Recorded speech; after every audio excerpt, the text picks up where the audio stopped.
my name is Tracey Frankum. I've been coming to Foothills for about 6 months, since about the beginning of September. Um, I guess the bulk of my story started back in 2016. Um, my ex-husband, my daughter, and I packed up our things and moved to Asheville. And shortly after that, uh, our marriage and our relationship with each other began to fall apart. Early 2017, we found out that I was pregnant with our what would have been our second child.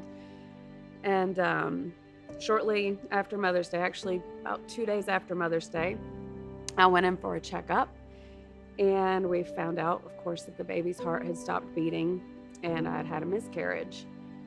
That entire summer was very difficult, to say the least.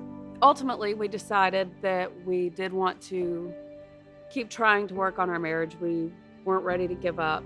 We wanted to make it work, not for just ourselves, but for our daughter as well. And things were going pretty good for a little while, and then we found out that I was pregnant again in February of 2018, and that's when things really really started to kind of go downhill. Um, my ex-husband made it very well known that he did not want the baby. Um, Ultimately, he gave me a choice of either him or our unborn child. I wanted our family to stay together. So I made a call to Planned Parenthood there in Asheville and set up an appointment to go and verify that I was in fact pregnant, and ultimately to talk to them about scheduling an abortion.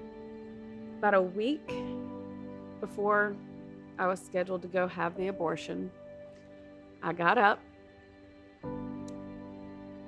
and I knew as soon as I woke up that I just couldn't do it. There was no part of me that could go through with it. Something that I've always done to kind of gather my thoughts, clear my mind, just kind of, I don't know, in a sense, relax and kind of think things through, is I've always driven. I'll get in my car and I'll just drive. I don't have any destination or anywhere to go. I just drive. So I got in my car after I dropped my daughter off at preschool, and I drove up the parkway, looked out at the mountains as I drove, and whole time thinking about the repercussions of the decision that I was about to make. Right before it was time to go pick my daughter up from daycare, I drove back off the parkway, and I pulled into the movie theater right there on Hendersonville Road in the parking lot, and I called and I canceled the appointment. I told my ex-husband, and of course, you can kind of imagine how that went. I had my parents drive up with a U-Haul, and some friends come over to help us load it. And my ex-husband had left the night before and went and stayed with some friends. And we packed our things in the U-Haul and left.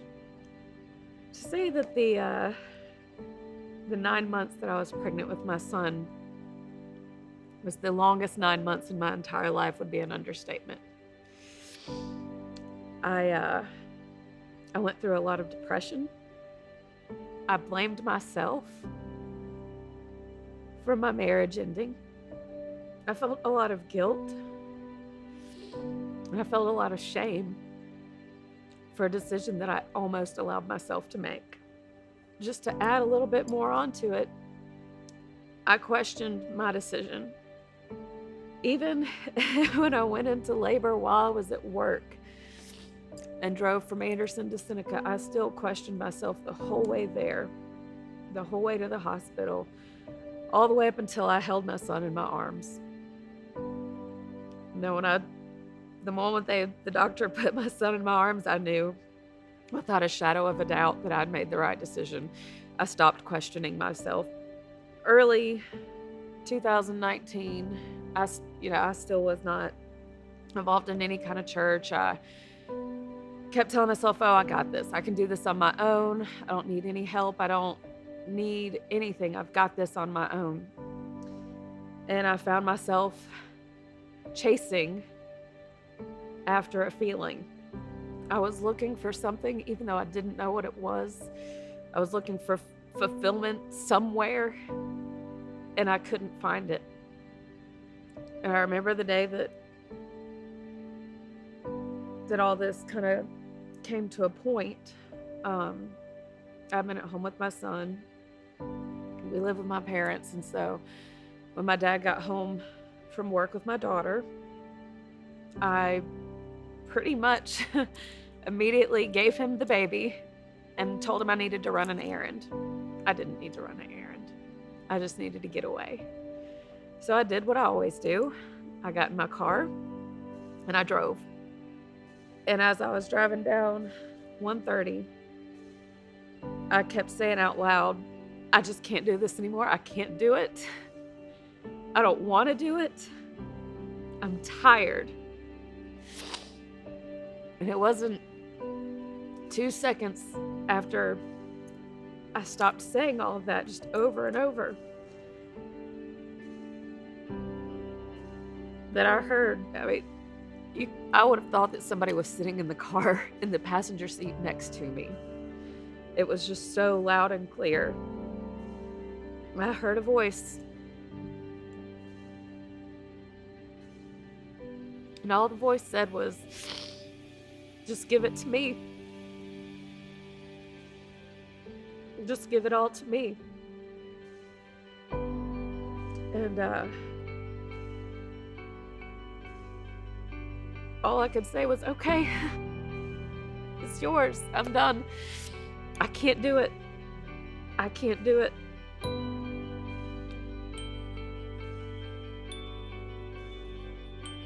But God wanted to. He wanted to take it from me.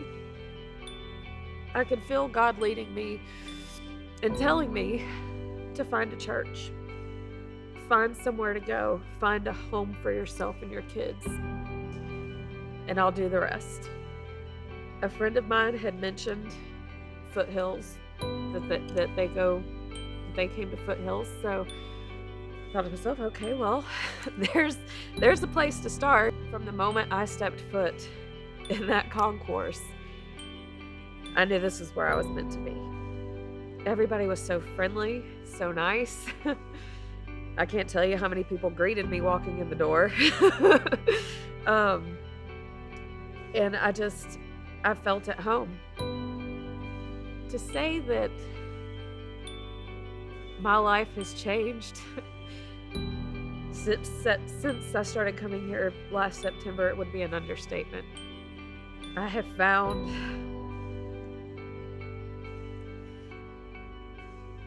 forgiveness forgiveness like I never would have known otherwise, not just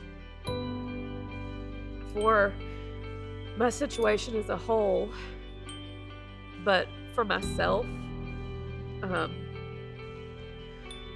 I was able to forgive myself and have been able to let go of the shame and the guilt that I felt